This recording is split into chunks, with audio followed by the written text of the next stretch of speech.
Hi, Alan Stratton from As Wood Turns. I'm always on the lookout for ideas that I can turn into a wood turning.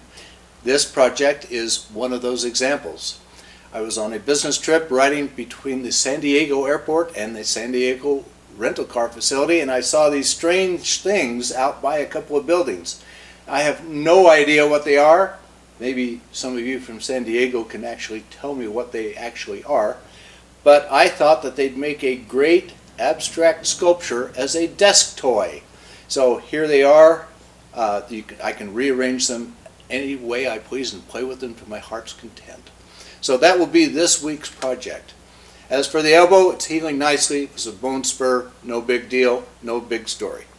So, by the way, Christmas Ornament Challenge is, the deadline is passed. We're now into that period where we have to evaluate and we have to choose the winners, and that's really, really hard. I hope you have patience with us as we finish that task. Let's back to basics and turn these, whatever they are. You tell me. Of course, the first order of business is to rough turn this nice block of cedar. Let's get that done as quickly as possible with a gouge. Then cut a tenon on the end with my skew. May as well do some skew practice now as a warm-up while I'm here and smooth out the surface. I don't need it smooth, but it's good practice and I like the feel of the wood. After roughing all 3 blanks, I swapped over to a chuck. This will be a simple shape, a bulb-like shape near the chuck for stability, and a long thin spindle on the tailstock side. I'm using my gouge to hog out a lot of wood for the spindle portion. Then switch over to a 1/2 inch skew.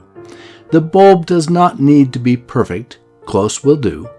This is more like an egg shape with the little end stretched out. I'm working solely by eye until the curves flow nicely. Next, I'm sanding with my mix of beeswax and mineral oil. This will keep the dust under control and provide a good finish all at once.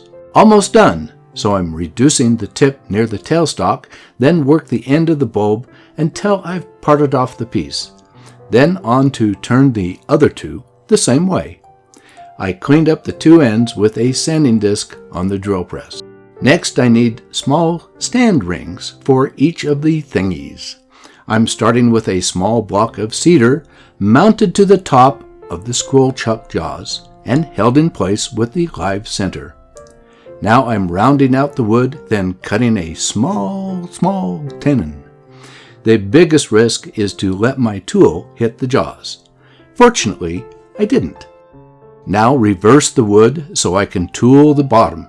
I want a slight hollow and a small tenon. I'll sand and finish the bottom now.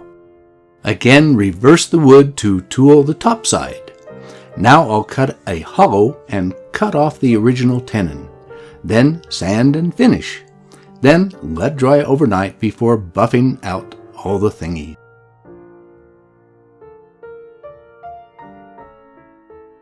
Now I have 3 thingies of different sizes.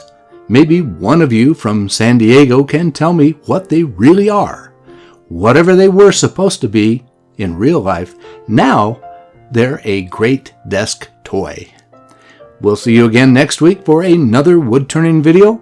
Please give this video a thumbs up, subscribe, and tell your friends.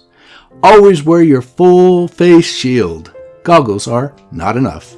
Until next week, this is Alan Stratton from As Wood Turns. Let's keep on turning.